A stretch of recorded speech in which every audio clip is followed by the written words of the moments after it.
Olá, o meu nome é Gilberto Pereira e aqui há poesia.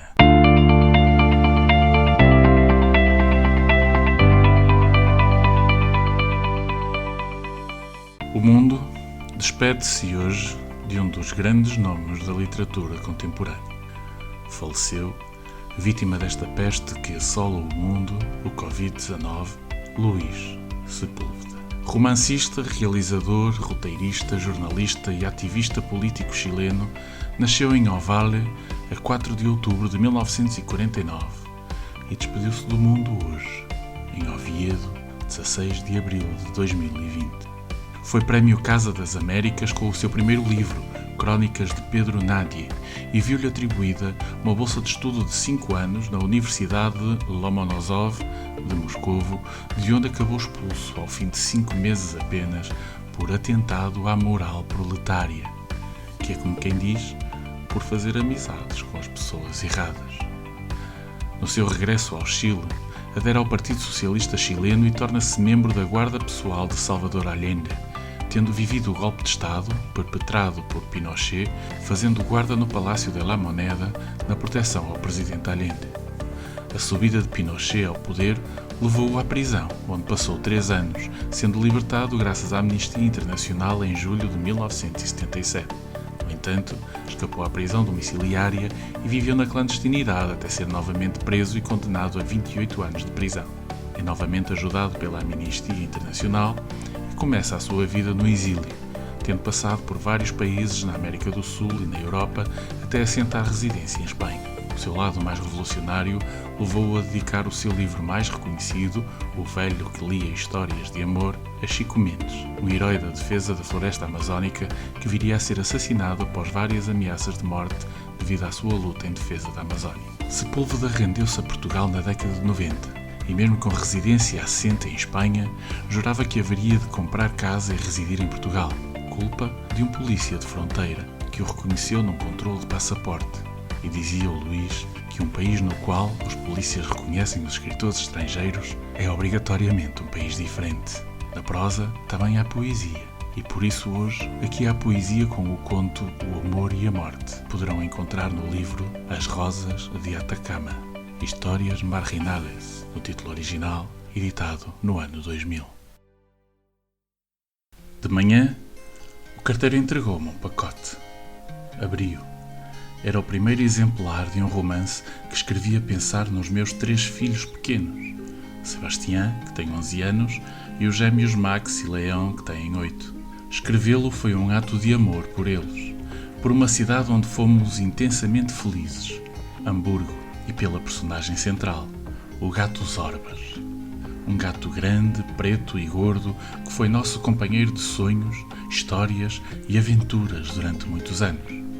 Justamente quando o carteiro estava a entregar-me aquele primeiro exemplar do romance e eu a sentir a felicidade de ver as minhas palavras na ordem meticulosa das suas páginas, estava Zorbas a ser examinado por um veterinário, queixoso de uma doença que começou por lhe tirar o apetite e o fez andar triste e murcho e que acabou por lhe dificultar dramaticamente a respiração. Fui buscá-lo à tarde e ouvi a terrível sentença. Lamento, mas o gato tem um cancro pulmonar muito avançado. Os parágrafos finais do romance falam de um gato nobre, de um gato bom, de um gato do Porto, porque Zorbas é tudo isso e muito mais. Chegou às nossas vidas justamente na altura em que Sebastián nasceu e com o tempo passou de nosso gato a ser mais um companheiro, um querido companheiro de 4 patas e melódico ronronar. Amamos aquele gato e em nome deste amor tive de reunir os meus filhos para lhes falar da morte. Falar-lhes da morte, a eles que são a minha razão de viver, a eles tão pequenos, tão puros, tão ingênuos, tão confiantes, tão nobres, tão generosos. Lutei com as palavras à procura das mais adequadas para lhes explicar 2 terríveis verdades. A primeira era que Zorbas, por uma lei que não inventamos e à qual, no entanto, temos de nos submeter, mesmo à custa do nosso orgulho, ia morrer, como tudo e como todos. A segunda era que dependia de nós evitar-lhe uma morte atroz e dolorosa, que o amor não consiste apenas em conseguir a felicidade do ser que amamos, mas também em evitar-lhe sofrimentos e preservar a sua dignidade. Sei que as lágrimas dos meus filhos me hão de acompanhar toda a vida.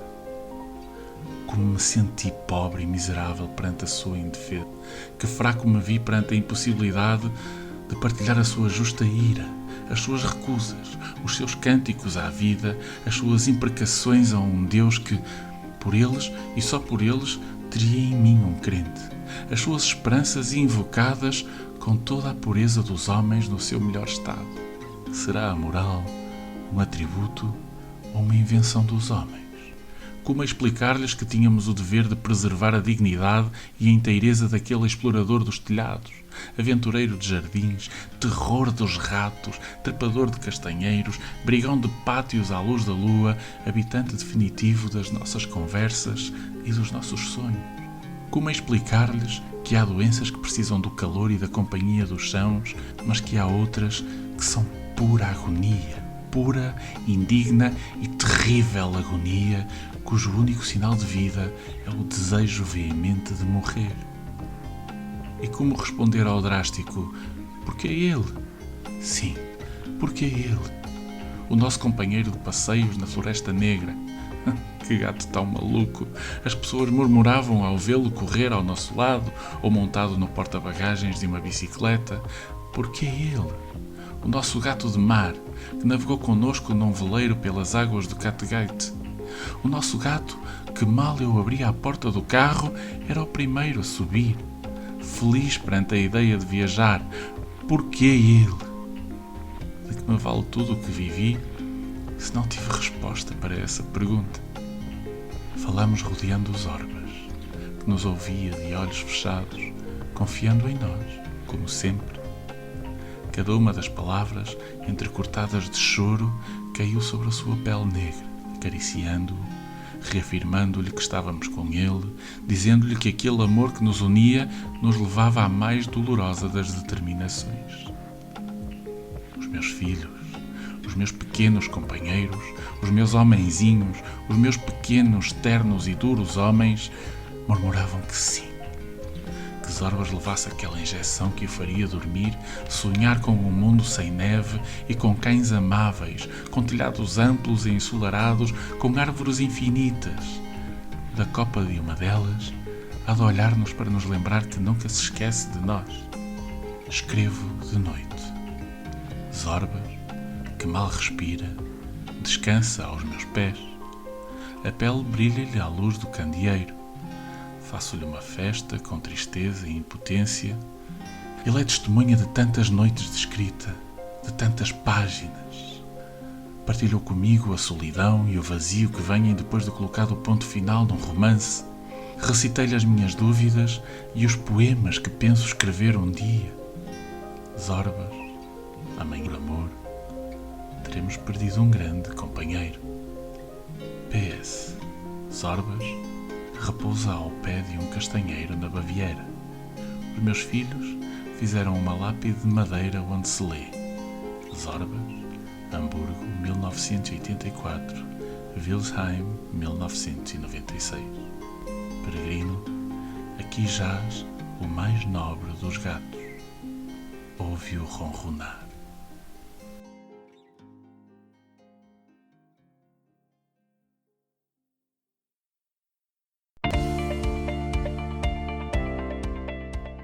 E assim nos despedimos por hoje. O meu nome é Gilberto Pereira e aqui houve poesia.